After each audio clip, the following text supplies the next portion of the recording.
Welcome to Dark Mode, the podcast hosted by only me at the moment. Oh, look at that. He's here. Oh, wait, we're live? Oh, yeah. We're on. Oh, hold up. I scheduled this. I can't change the start date. It's scheduled. I know. Okay, wait. I'll bet the audio is wrong. No, it's not. Good. Okay. Yeah. Look at Did that. you just get out of the shower? I was doing a water balloon fight with some people. What? Yeah. Why? How? I don't know. We went to the park around the corner from my place and we were throwing some water balloons around. Dang. That sounds nice. I would honestly do that. Is it really hot this weekend up there as well? Honestly, it was really hot yesterday, but it was not that hot today. So we should have done this yesterday. Yeah, same here. It was like 95 yesterday. I can't believe it was not. It was like 80 yesterday. I can't believe I missed 95. That's incredible. And then the rest of the week, it's like, well, for the next like 10 days, it's going to be back to being, fine weather, but just like 70, high of 70 instead of what it was. We had like one weekend where it was just like, hey, summer preview. And then it goes back to like normal May SoCal weather. I know. I was like, it's going to be so cold now. It's like, bring on the heat. Yeah, you'd like that, wouldn't you? I liked that. I went on a hike on Friday afternoon. It was like 85 degrees. That was pretty nice. Are you sure that's not a little chilly for you? Look, if it had been 15 degrees warmer, then we would have really been cooking, figuratively and literally. But it was still pretty nice. I also like the people saying that sounds way too hot for non-Americans. Let me convert that Fahrenheit to Celsius conversion.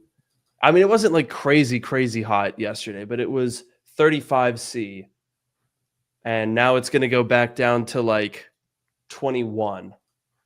So there you go. For our non-US audience who like your communism units. There you go. Yeah, I feel like we've had some goofy debates on this show, but I think we can both agree that Fahrenheit is better than Celsius for real world temperatures. I agree. And I'll tell you exactly why, because I've had this argument with my Greek friend, and it's very, very simple. Okay. I understand that at face value, Fahrenheit doesn't really make a whole lot of sense. For Celsius, 0 freezing, 100 boiling water, sure, fair enough. That sounds reasonable. But when you're talking about a temperature, Fahrenheit temperature numbers just sound so like right, 50 degrees out, you're like, oh, that's like a little cold. 40 degrees out, you're like, ooh, that's a little low. 30 degrees out, you're like, oh, that's freezing, literally. But then when it's like 70, like, I don't know, something about 70 just sounds like a nice temperature. 85 sounds like, okay, that's nice, but it's a little hot. 95, you're like, whoa, that's a big number. That's got to be hot. See, here's the thing. It's really this simple. When you have like in Fahrenheit, let's just do this. In Fahrenheit, 0 Fahrenheit is very cold. 100 Fahrenheit is very hot, right? Right. 0 Celsius is like pretty cold. It's not as cold as 0 Fahrenheit, but it's like, it's freezing. So it's pretty cold. 100 Celsius is you're dead. Right, because you would never. It's that simple. It's that simple. When you're talking about real world temperatures, that you walk outside and you say, "What's the weather?"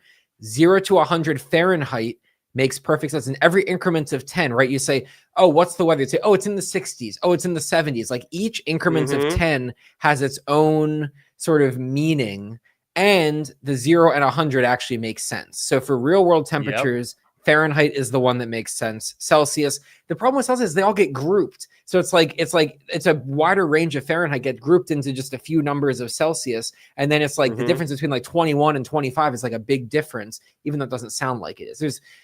Exactly. get That's what I was about to say, because like, I don't know about you, but like for sleep temperature, right? This is something that we always like hear about, what's the optimal sleep temperature? And with Fahrenheit degrees, you have so much precision.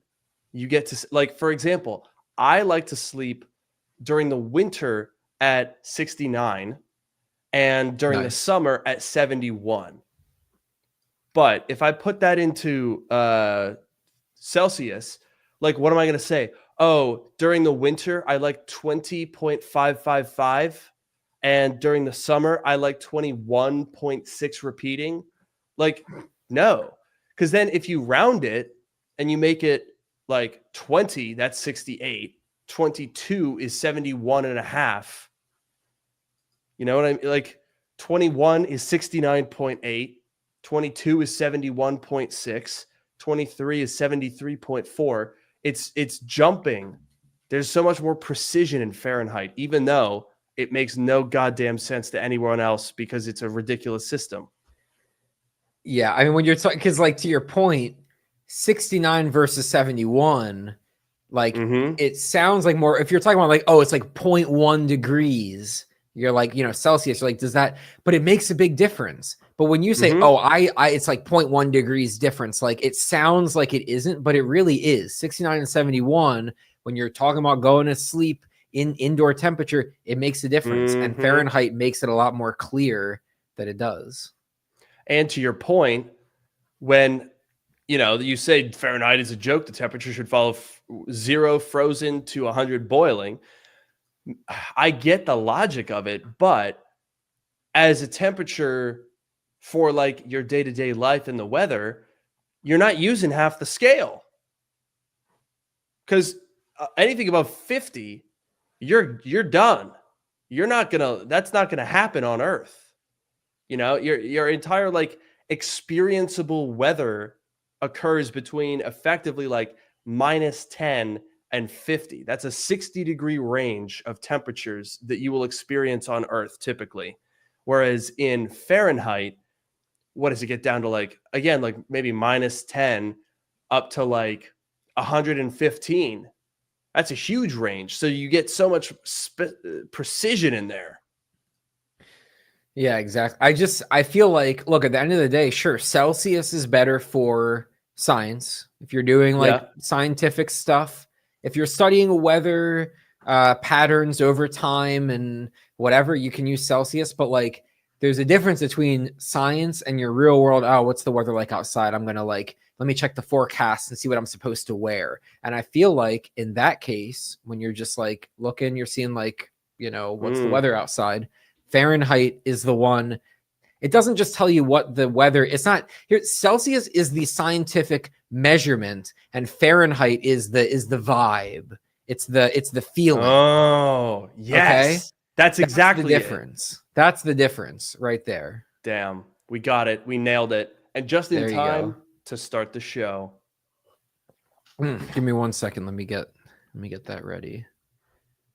He's getting ready to go. Okay, I'm ready to go. Ready to go. All right. Welcome to Drk Mode, the podcast that brings you sage advice from two technology experts. But that's not just what we call ourselves. It's what our moms tell people when we bring them the best tech Mother's Day presents. Dang it. I flubbed a couple months late on that one. A little late on that one, but I am still your host, Luke Miani. And I'm your host, Noah Rubin. On this show, we take questions from listeners, attempt to answer them to varying degrees of success, and maybe even have a laugh or two along the way. And honestly, I think that might have been the first time that I flubbed an intro since like at least 2 years ago. I have definitely messed it up.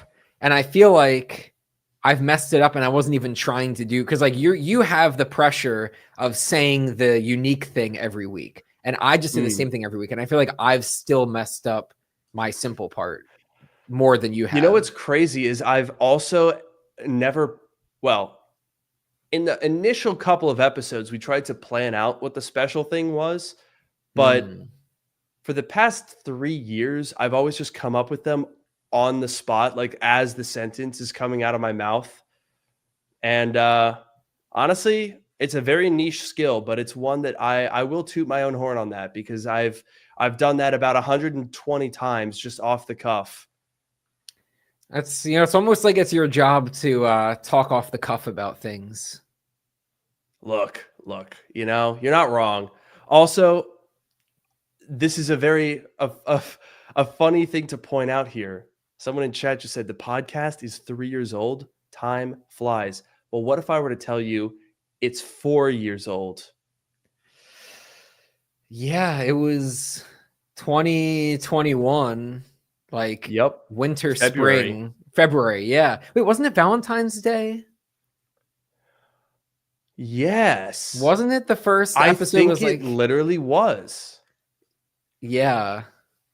Wait, okay, let me go check this now. That's crazy. First of all, we totally missed the opportunity to like say something about that. Yeah. Completely failed at that. But I think you're right. Also funny is that we're on episode 134 of our weekly show, more than 4 years in. The math on that is not great for us. Well, we try. We try. We sure do. Let's see here. Episode 1 of Drk Mode. Wow. February 14th, 2021. Wow. So, okay, we got to do something for 5. So the next Valentine's Day, 5 years. That's if we're still doing decade. This, if we're still friends alive. Yeah, if we're even alive. I mean, I agree with you. You know what's crazy though is I'm looking back now at all of the old streams from before I started doing YouTube, before we started doing like the podcast and all of that stuff. And man, COVID was a crazy time. There's a stream here, live MacBook Pro restoration and upgrades, that I did 1 hour and 45 minutes just fixing a MacBook in October of 2020. That live stream has 624,000 views. Damn, that's pretty good. Most of those came after the fact, but I do remember. Let's see, will it show what the most amount of concurrent viewers was during that stream? I don't know. Oh yeah. Wow. There was 3,500 chat messages. Will it show me how many live viewers there were though? I don't think it will. But I remember it being like 3,000 or 4,000. Oh, here it is. Yeah, 2,500 live concurrent viewers, because nobody had anything else to do. Yeah, those initial months of COVID were, they were crazy for a lot of reasons, but they were definitely, I remember you were like telling me about that, like how the views were through the roof and like everything was, because like, yeah, people had nothing to do. Yeah, that was a weird time. That was, dude, COVID was such a weird time to do content, because I got views on anything that I uploaded. I had some absolute stinker of videos because I couldn't, you couldn't do very much. So like the video concepts weren't great, but literally anything was getting views back then. But paradoxically, I was making like less than half of my income, because from that week in March when they announced the lockdowns, immediately, boom, all the sponsors that I had pulled out. I went from like, a couple sponsors a month to absolutely nothing, and didn't have another sponsor. That was mid-March. Didn't have another sponsor until I think October. And then the AdSense rates absolutely tanked. And how I miss pre-COVID AdSense. Dude, the amount of stuff that I could be doing content-wise with 2019 AdSense rates, this is not something that's talked about very much. But back in late 2019, if you got 1 million views a month, at least doing tech, I don't know if other niches were even higher than this, but doing tech videos in 2019, if I got 1 million views in a month, that equated to roughly $12,000 in AdSense revenue. So that was good money. And that meant that you could make videos, especially if you got a lot of views, you could make videos without running ads in them. Well, running the mid-roll ads, but without a sponsor. And you could actually make really good income that way. Now, if I get 1 million views in a month, which I do most months, it's about $5,000 to $6,000. So it's literally half of what it used to be. It's crazy. Yeah, I mean, definitely, some part of it, COVID changed a lot of things. Yeah.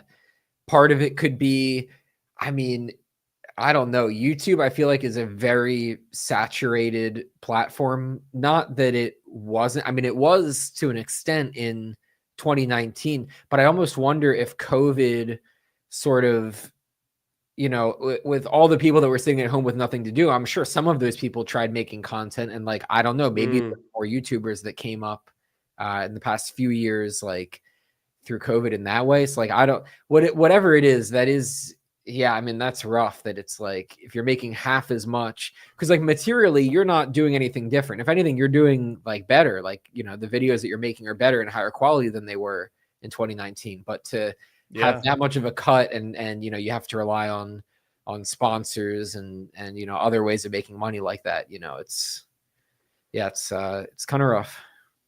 Yeah, and it's hard to kind of pinpoint exactly why that happened. Uploads here in chat sort of hypothesizing, did TikTok or YouTube Shorts ruin it? I think that's probably a part of it. Certainly the ad rates dropping initially was COVID, 100%. It was an overnight thing. Like, I watched my RPM drop expeditiously. It was very clearly because of that. They recovered a little bit at the end of 2020 and early 2021. And then seemingly they have actually been declining for the past couple of years. Like, it's gotten to the point where like YouTube AdSense used to be a sizable portion of my revenue. But a mixture of getting better advertising rates and worse YouTube AdSense rates means that now I will make in a month off of YouTube AdSense less than what I'll typically make from a single video sponsor. Like, wow. I mean, last month it was $2,500, and that's down from like, I had the most, this is a very transparent moment, but I will tell you guys because we're on the topic, but the best month that I ever had on YouTube AdSense was, I think, was it the end of 2019? Or no, you know what? It was actually 2021. It was when the Apple Silicon MacBook Pros came out, which was obviously a very significant month in terms of content for me. That was like, that's like holy grail for my channel effectively. And that was where, because ad rates at that point were still about 60, 75% of what they were pre-COVID, but still higher than they are now. And that month, I mean, it was a lot of views, obviously. That month I made $36,000 on AdSense. And that was an unreal. Obviously, I've not even gotten close to that outside of that month. But I don't think that you could do that. With that same amount of views now, it would probably be about 16 for the same views, which is pretty significantly worse. Yeah, it's interesting. I'm trying to like draw a parallel. There was a thing in tech, like during COVID, obviously there was a lot of like caution, and there was a lot of, sort of like we didn't know the full extent of it. We didn't know, when are we going to get the vaccines? When are things going to go back to normal? Like there was a lot of caution and like worry about it. After things started opening up again and we had the vaccines and things were returning to normal, there was at least in tech, like they hired a ton of people. There was like a big market boom, like post-COVID. I guess people were getting back out. They were spending more money. Like they were going to like all these in-person, whatever, movies and concerts and events and like things that they couldn't do for a while. So there was like a big economic boom. The tech industry hired a ton of people. And whenever it was, maybe it was like around 21 or 22, it must have been around 22. I think the tech companies kind of realized that they had overhired. I think because what happened was that the market, there was like a big boom post-COVID, and it kind of maybe didn't go as far as they thought, or maybe they weren't really thinking that much, but like whatever, they had overhired. And that's where all those layoffs, if you've heard about layoffs for the past, especially like 22 to 24 were the big times, and they're still happening now, but especially then, that was basically. And so I'm almost wondering, because like when you said, when the Apple Silicon Macs came out, that was like right around, like that would have been around that sort of post-COVID, maybe it was a little bit later, but like kind of that post-COVID boom.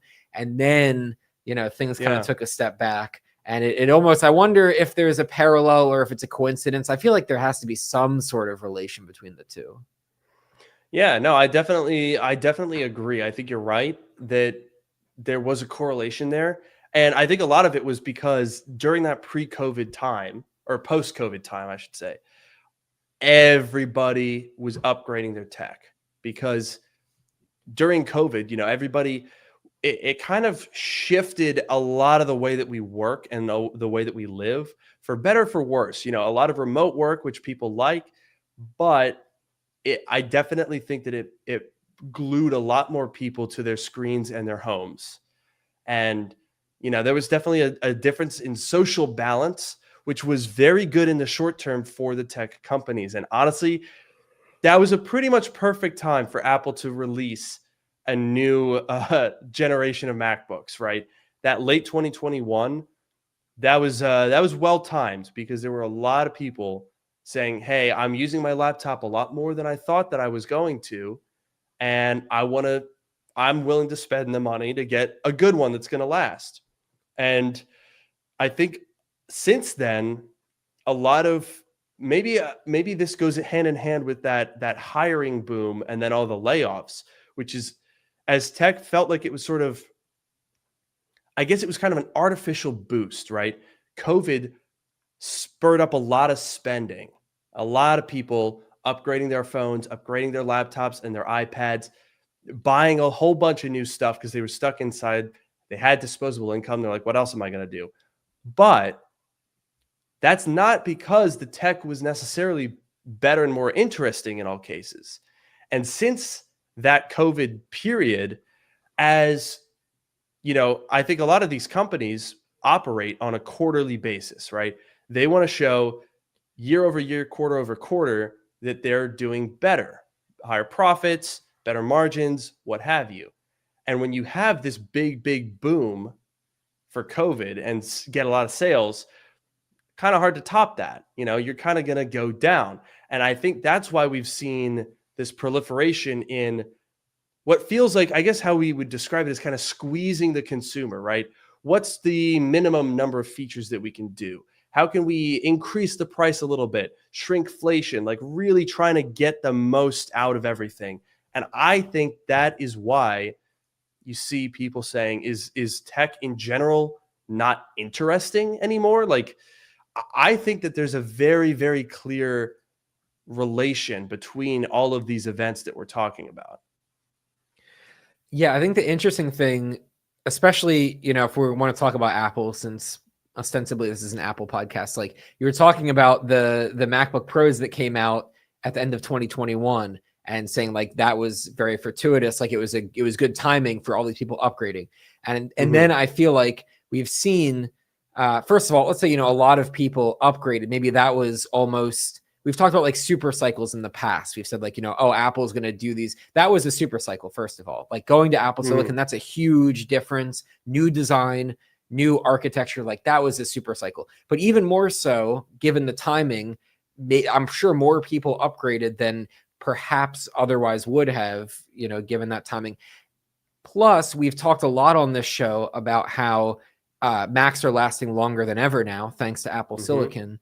So that creates this thing where we're here, you know, what are we, like 4 years or like 4 Yeah, years, closer right? to 4 than 3 now.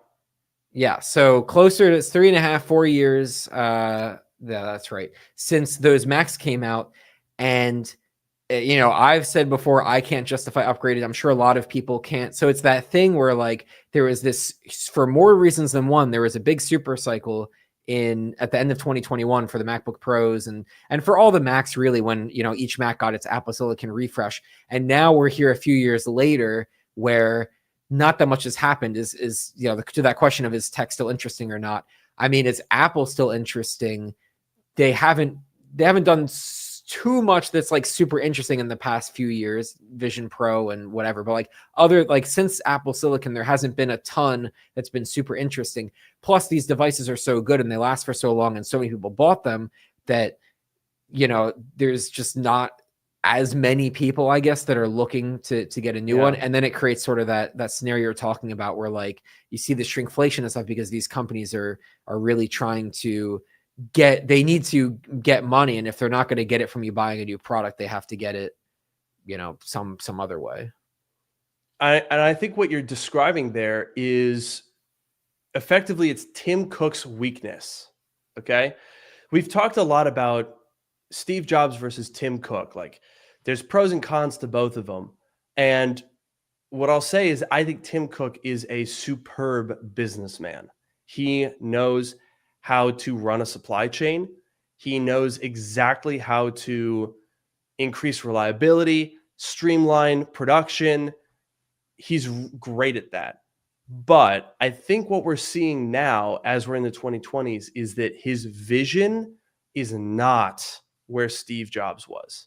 They're sort of, I kind of think that in an ideal world, I would have Tim Cook and Steve Jobs be CEO together. I would have them, they're sort of a yin and yang, right?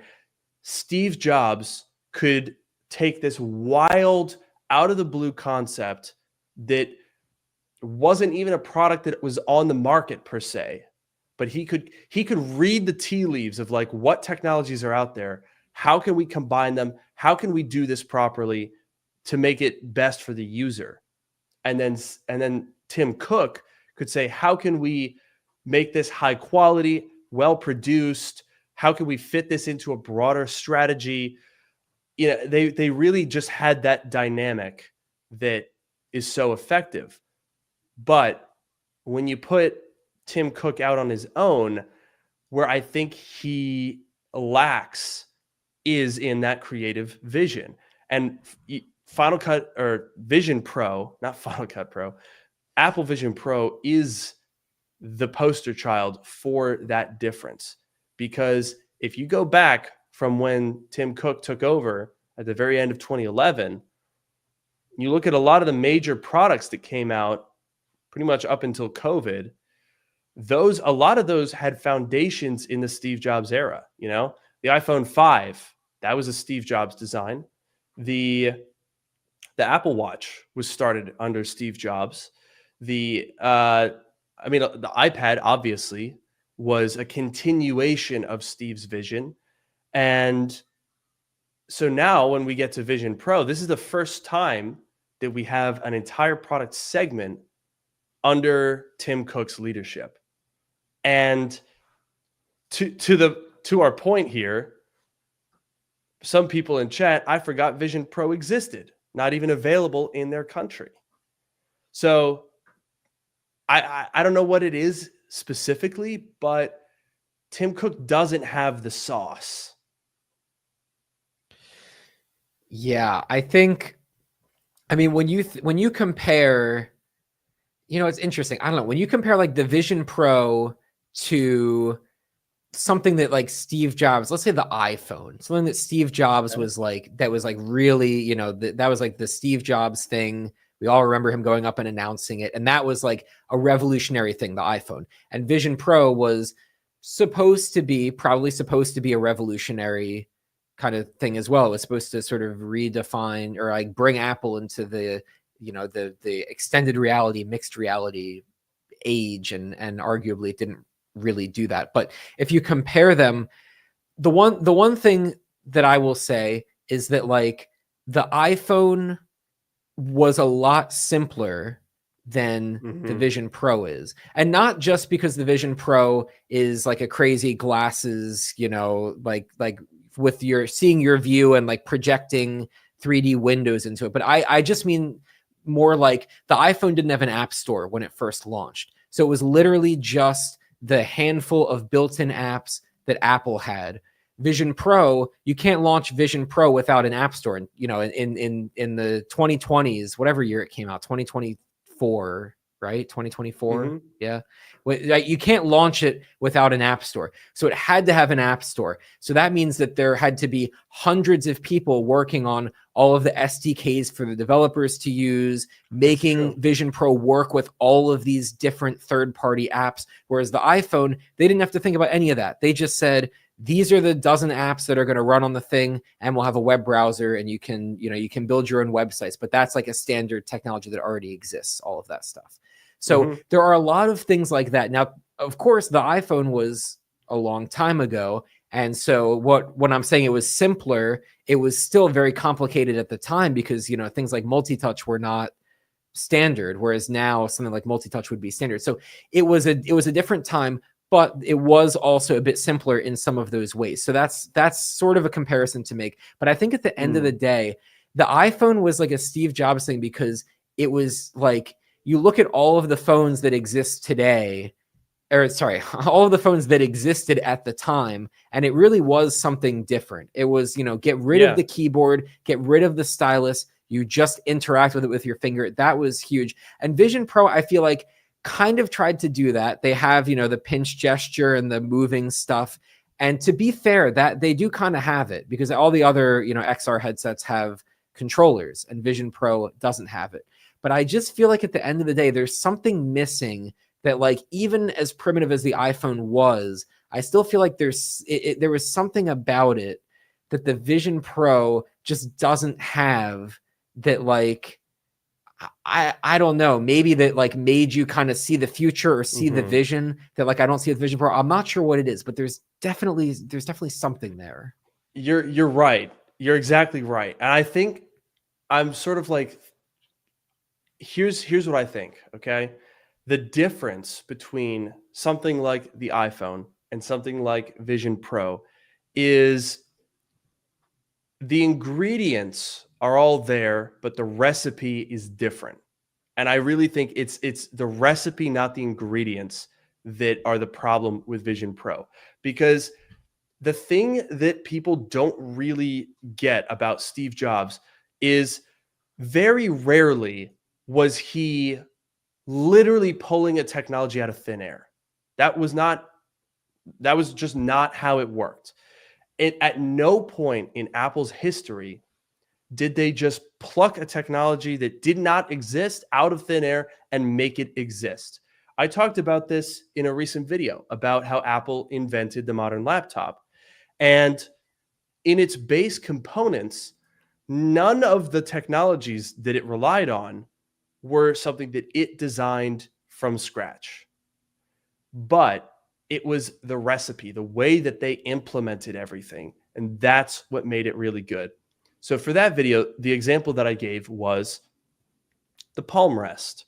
They figured, okay, we have a trackball, we have a keyboard, those exist, but let's make the keyboard further up the machine so you can rest your wrists. Brilliant idea. No new technology, just a good idea. The trackpad, the PowerBook 500 series was the first laptop to feature a trackpad. The trackpad was not invented by Apple.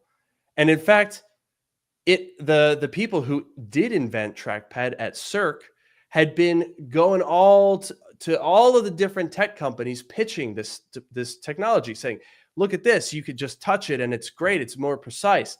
And nobody wanted it. And then they met with Apple and they put it in a laptop.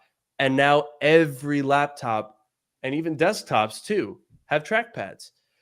Same thing happened with Wi-Fi.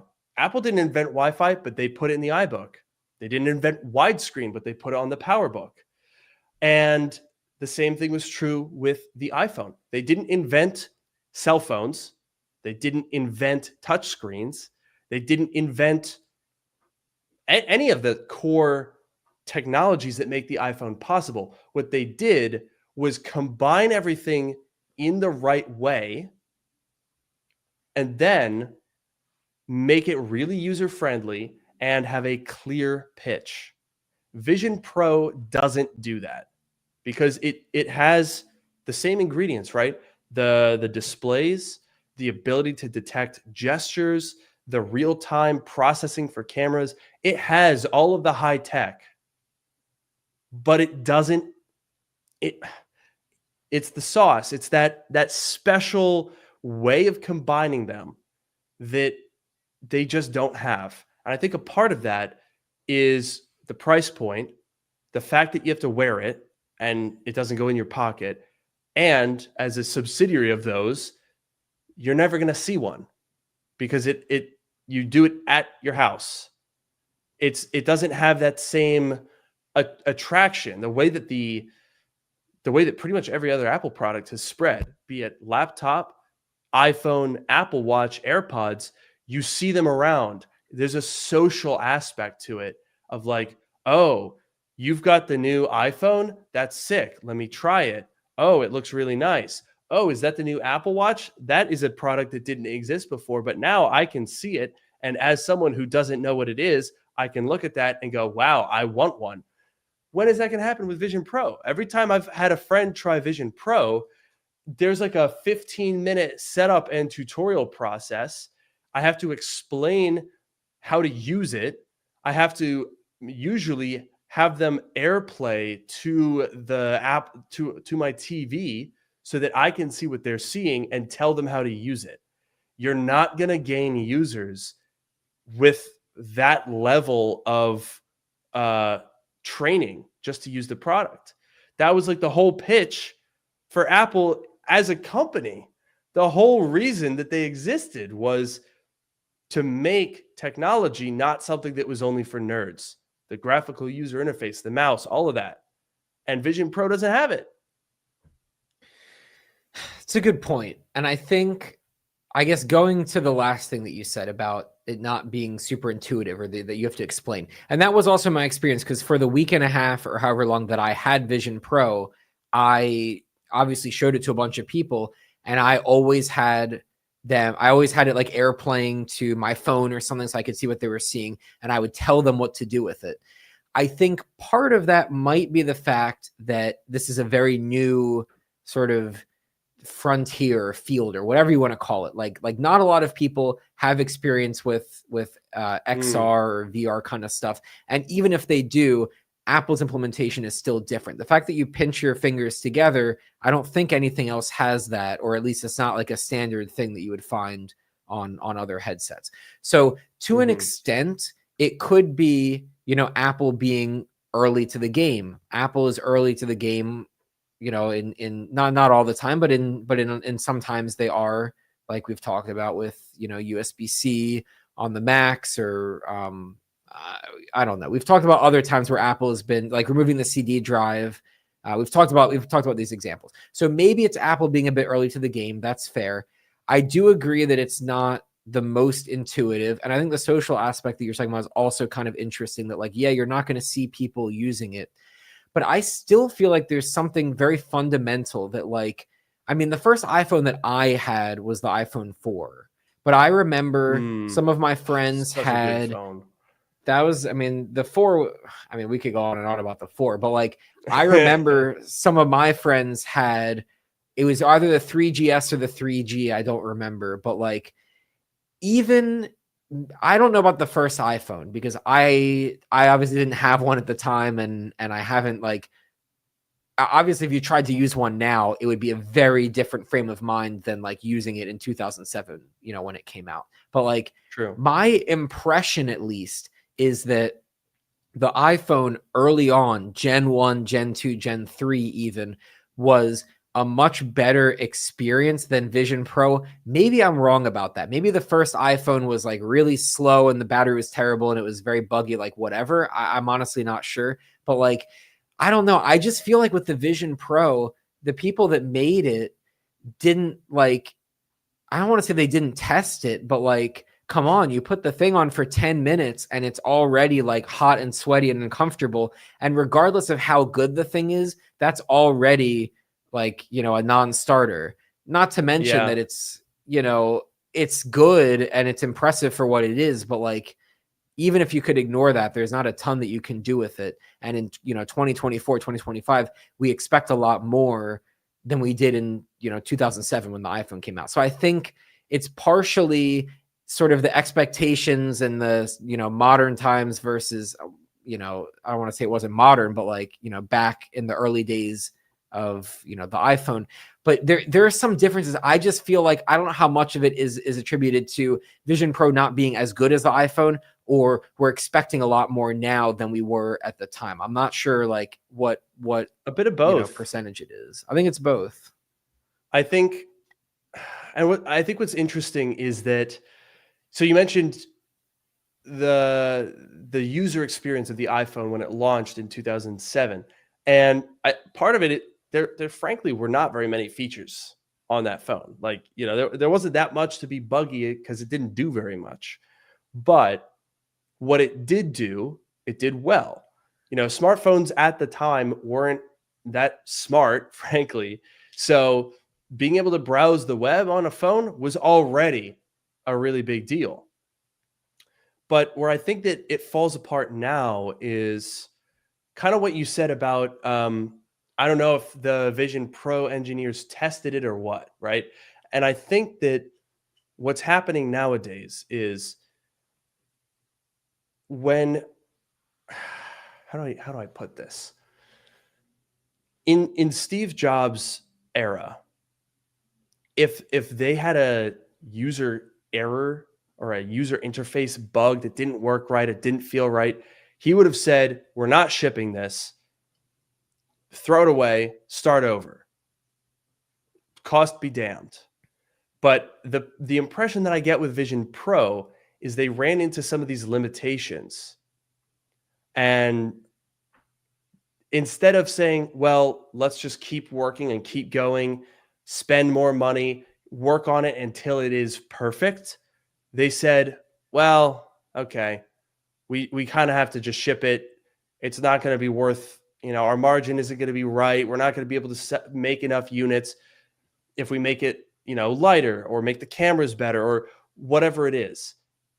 And the reality is, like, in Steve Jobs' day, he absolutely released unfinished products, but the user experience was always the top priority. You know, even if there was crippling reliability issues, that he was okay with. But if the user experience was sacrificed in any way, that product would not be released. So again, we get these trade-offs, right? Steve Jobs released a lot of stinkers, a lot of products that were very, very, very flawed. And under Tim Cook, it is pretty much undeniable that the products are more reliable. They last longer. They don't have as many issues. Somebody here mentioned antenna gate. Yeah, we haven't had something like that in the last almost like 10 years, I want to say. The iPhone has not had these huge widespread bugs and issues. Same with the Mac. We used to have so many graphics issues. But we've kind of traded that for products that work perfectly functional, but don't feel right. No, I agree. I agree with you. And that's part of the thing, you know, we talk about, oh, is Apple kind of boring now? Mm-hmm. You know, whether that's true or not, it's kind of the point that, like, you know, we've said before, the early days of the iPhone, there were big changes, right? We've said, like, look at the 3GS versus the 4 versus the 5 versus the 6.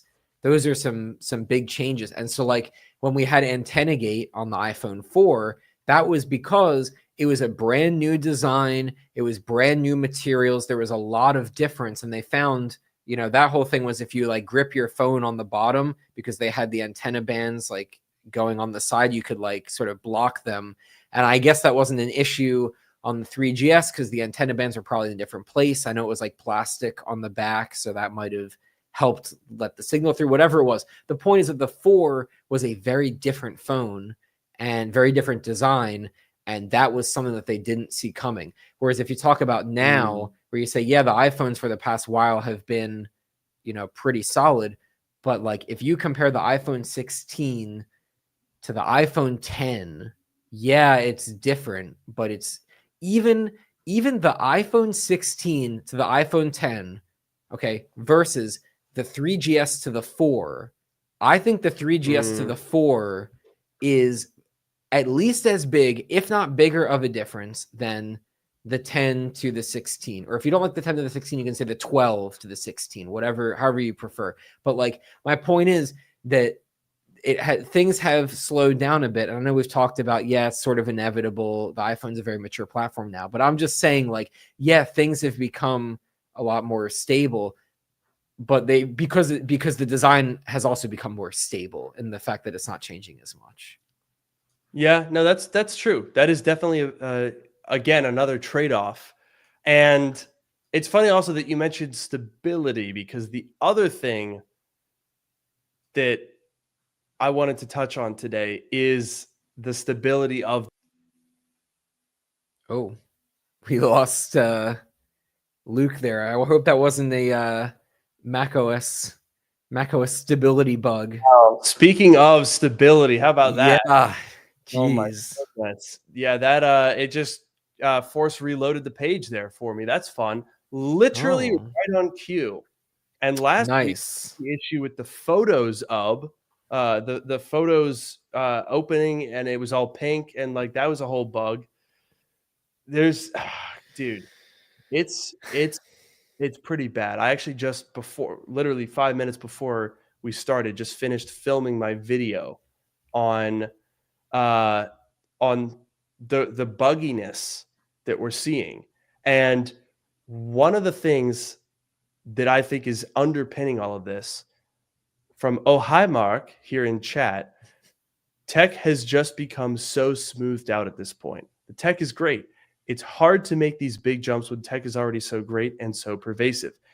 And that, I think, that is true in so many ways. And it's a big reason why iPhones all look the same now. Why nobody seems to want to upgrade their MacBook, because they're already so fast.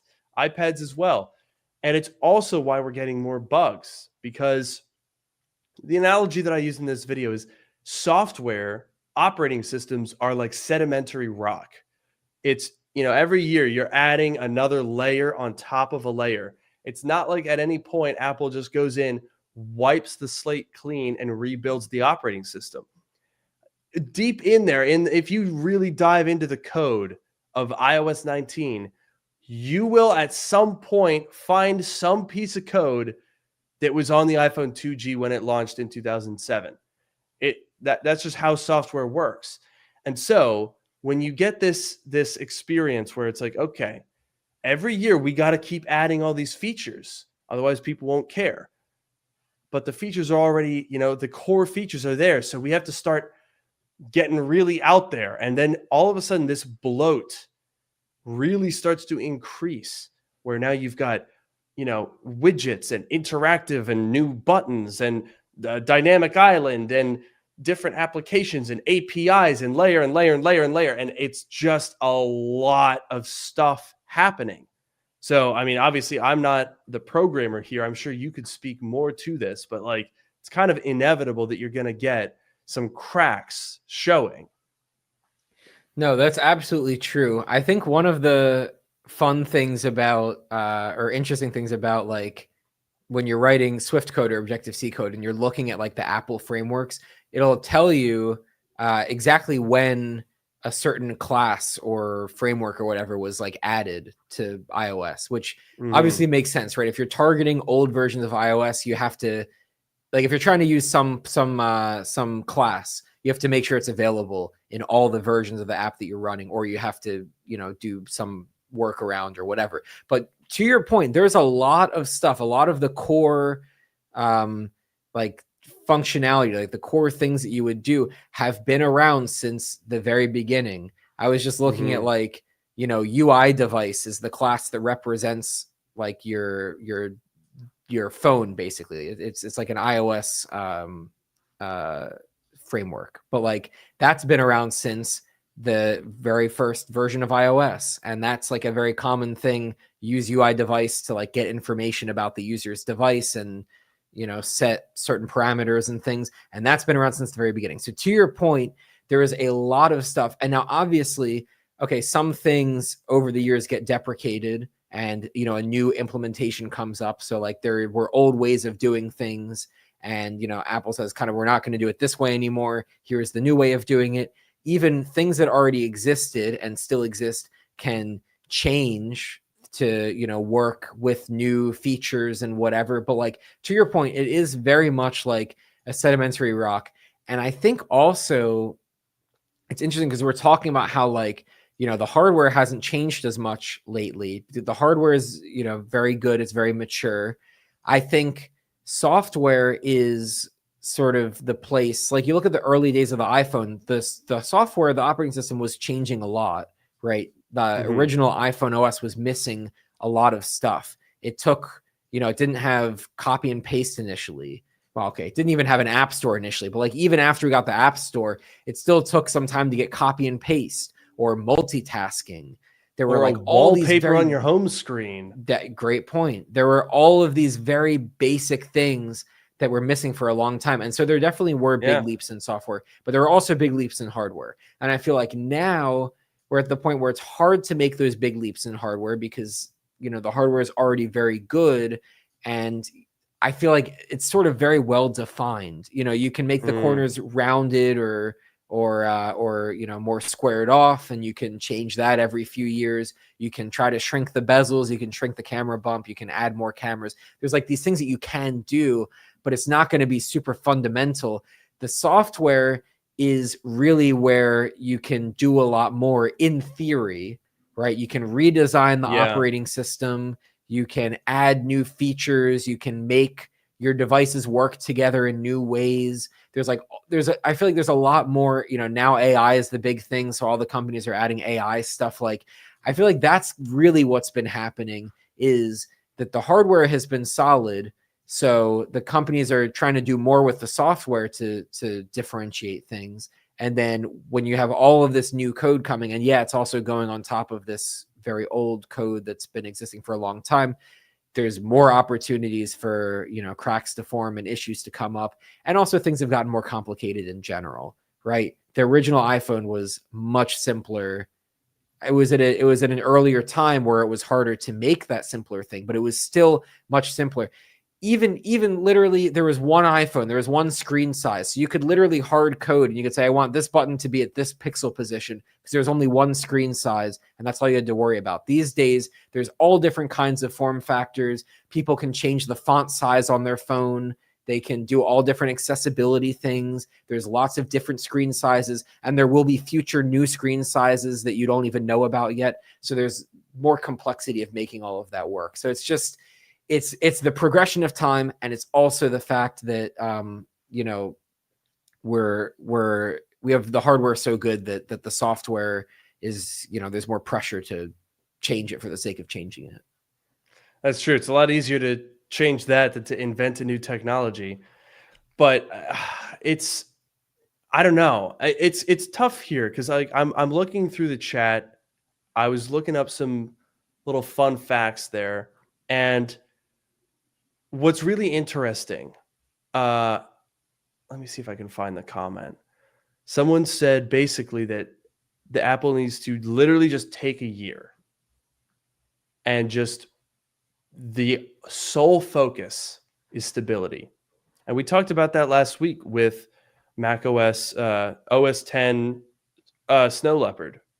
And its entire reason for being was, we will fix the bugs. We're going to just make this rock solid. And honestly, I thought that's what iOS 18 was going to be. And then I kind of started to think that that's what iOS 19 was going to be, because we're now about a month out from getting our look at iOS 19. However, the problem is it's now looking like iOS 19 is going to be a pretty big visual overhaul. And look, I'm not mad about that. I'm always here for a nice redesign. I love when big changes happen. But I do kind of worry about making a major overhaul like that on top of what we all here agree is a pretty shaky foundation at this point. I mean, dude, so last week on the show, I put out the call to have you guys send in screenshots and screen recordings of bugs that you've experienced. And I got about 70 emails. Some of them people didn't have photos and videos. They just had descriptions of bugs and stuff that I've noticed as well. It was weird kind of seeing. I was like, oh, I've had that happen before. Oh, I've seen that bug before. And to get in 1 week 70 people that just happened to on hand have these clips, screenshots, recordings of the bugs. That's crazy. Because I mean, I experienced quite a lot of bugs, but I don't have that many videos of them because most of the time when it happens, it's like in the middle of the day when you're trying to do something, like you're not going to get it on camera or a screenshot of it or whatever. So the fact that I was able to get that many people to send that in really speaks to how buggy and unstable the experience is right now. It's crazy.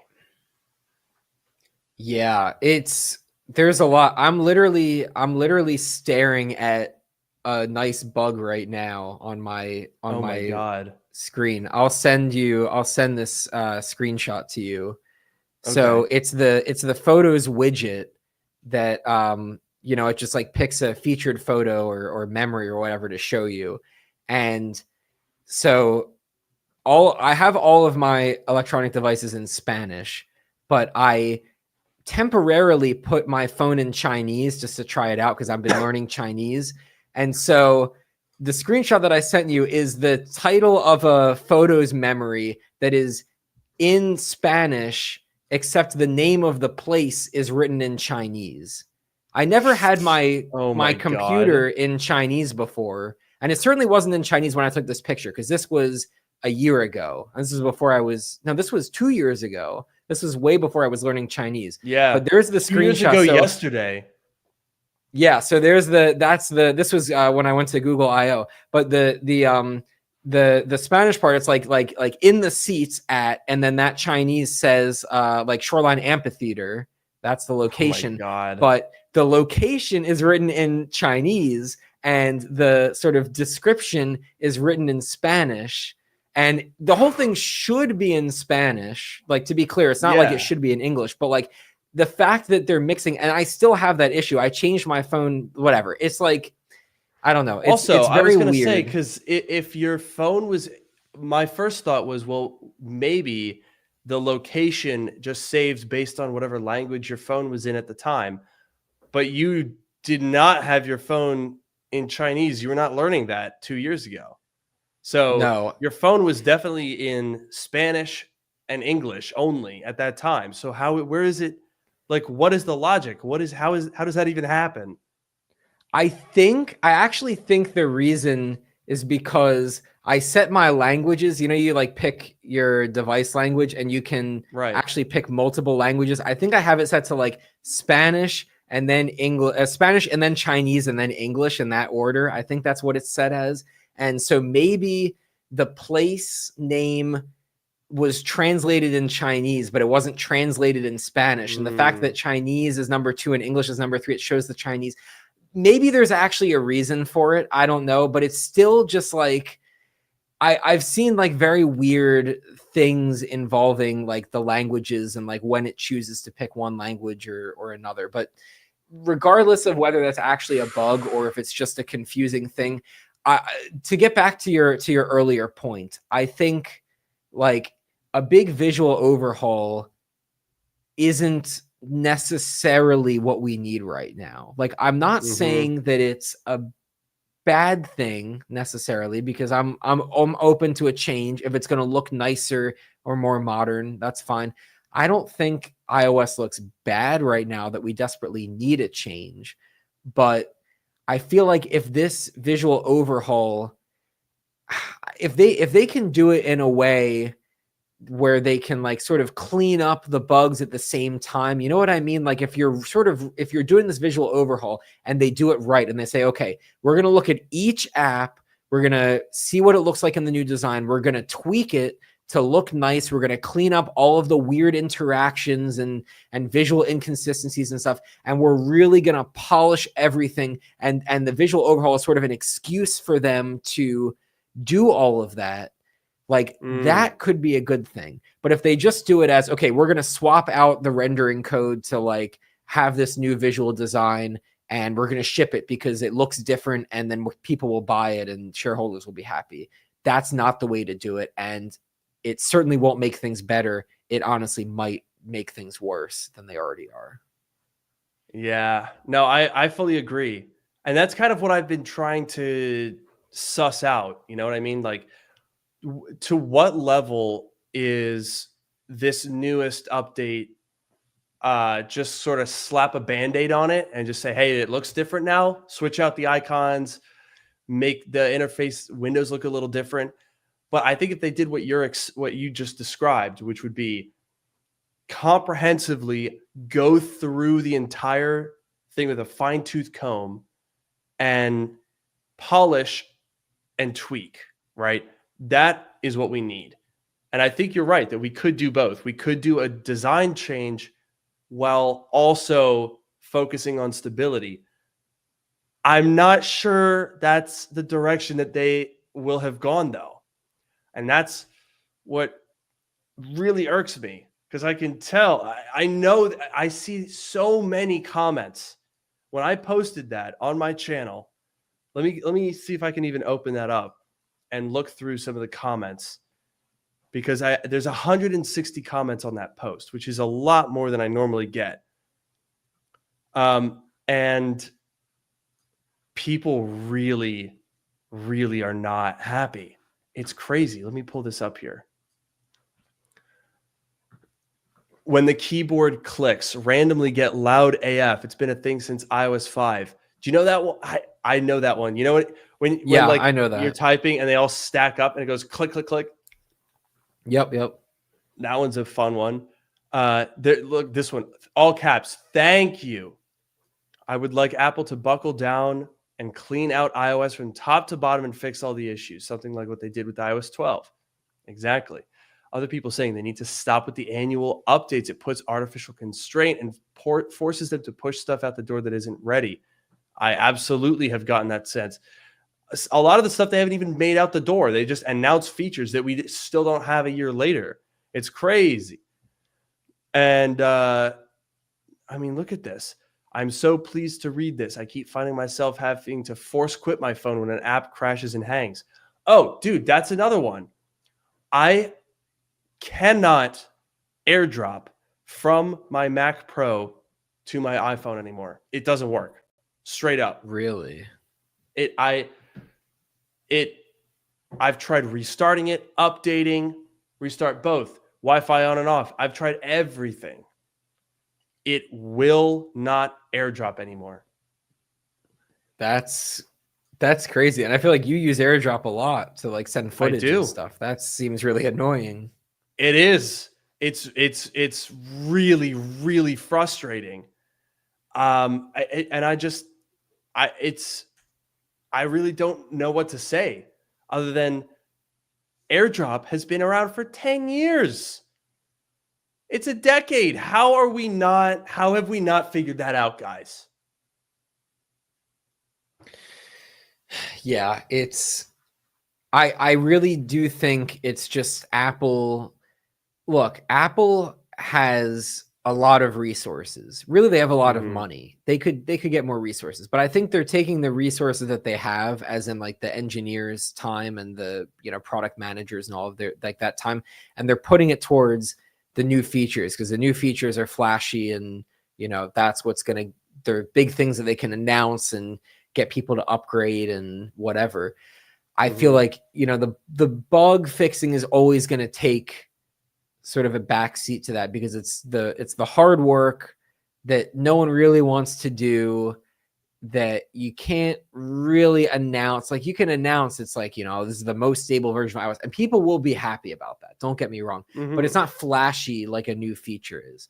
So I get why it's not the priority, but like Apple, like, it needs to improve. You know, it's already kind of a mess, and if you keep stacking even more stuff on top of it, it's gonna get even worse. And I just feel like Apple has the resources to hire people, even if they took all the people that are currently there and had them work on new features, and they just got more people to come in and fix the bugs, or, you know, split somehow, whatever. I think Apple has enough money and resources that they could make that happen.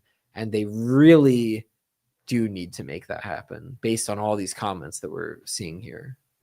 Yeah, no, I've never seen a response that is this universal. You know, like, I feel like in most of the time when I make a video with a criticism, whether it's, you know, hey, the new iPhone X, Y, and Z, don't love about it, whatever it may be, there's always pushback. You know, there's always people that are like, yes, good video, I agree, but I don't think it's that bad, yada, yada, yada. This has been one of the most universal, almost everyone seems to agree that the bugginess is a problem. I didn't have not a single comment in that post saying, I actually think that it's fine. I actually think that you're wrong and there's no issues. That's crazy. Do you know how hard it is to get tech bros to agree on stuff? Whew. No, that's true. And I also wonder, because like, this is the kind of thing that is going to affect this typical user, right? The typical user, I wonder if maybe the typical user, standard user, is more accepting of these things, that like, if one of these bugs happens, like, I don't know, if you're just a regular sort of non-super technical person and you run into a bug, I think if it's sort of a one-off thing and you have to kill the app or restart your phone or whatever, maybe they won't think as much. If it's something that like stops them, like you were showing that example where you couldn't like look at pictures because it would just be like a solid color or whatever. Like, if there's a regular non-tech person who can't do that, and they're not going to know, they're going to have no idea why that's happening. They're going to probably think that their phone is broken. They're not going to have any like alternative like things to try. They're not going to think about like, oh, trying to export the picture and like send it to another device, whatever. They're not going to do all that. I feel like that's a much worse. I almost feel like tech people are potentially more forgiving of bugs.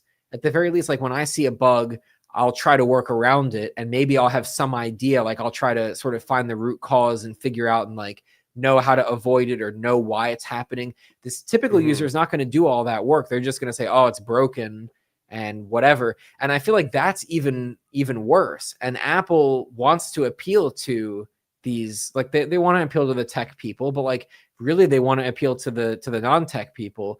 And so I feel like the bugs are even worse in that case, that like it really is a problem that Apple needs to fix, not just for the tech people that are complaining, but for the non-tech people that may not complain about it, but they're going to experience it and they're not going to know what to do. And, you know, it's just going to, you know, completely mess them up. Yeah, no, exactly. It's, dude, I don't know. I really don't know. I'm hoping, I think we're definitely in an interesting time where we have, how long is it until Dub? Is it June 9th? It's like a little, just under a month. Yeah. I mean, I'm excited, cautiously excited. There's a couple of things that I'm looking forward to, although I guess maybe we want to save our big Dub expectations for a little bit later. But I'm definitely excited to see how Apple handles Apple Intelligence. Yeah, I'm curious to see what they're going to say, because a lot of the stuff that they announced last year still isn't available. And realistically, won't be available for a while. Maybe I mean theoretically, like if at later all, this year, but like maybe not even maybe even next dub there will still be stuff that'll be 2 years old at that point for all we know. So I am also curious to see, are they going to announce any new features that are actually going to ship? Are they going to re-announce features that they already announced last year? Are they going to try to emphasize it less? I don't think they're going to emphasize it less because AI is still kind of the big thing right now. So I'm also very curious. We'll see. I'll tell you what, though, we won't see next week. I'm going to be back home in Philadelphia next Sunday. So I will be back on the 25th. Will you? I think I will be in New Jersey for a wedding, so that's probably not going to work. Can I interest you in June 1st? I think I will be in... Oh, no. Wait, June 1st. I will have to get back to you on that one. Oh, okay. But if not June 1st, then the 8th, which is the day before Dub. So we will have at least one more show before Dub, so we can talk about all the stuff that we're going to expect before the big show. Yeah, well, look, that's fine. We'll have plenty of time to build up expectations, and boy, will we have a lot to talk about. But for now, I have been your host, Luke Miani. And I've been your host, Noah Rubin. Have a great night, and we'll see you next time.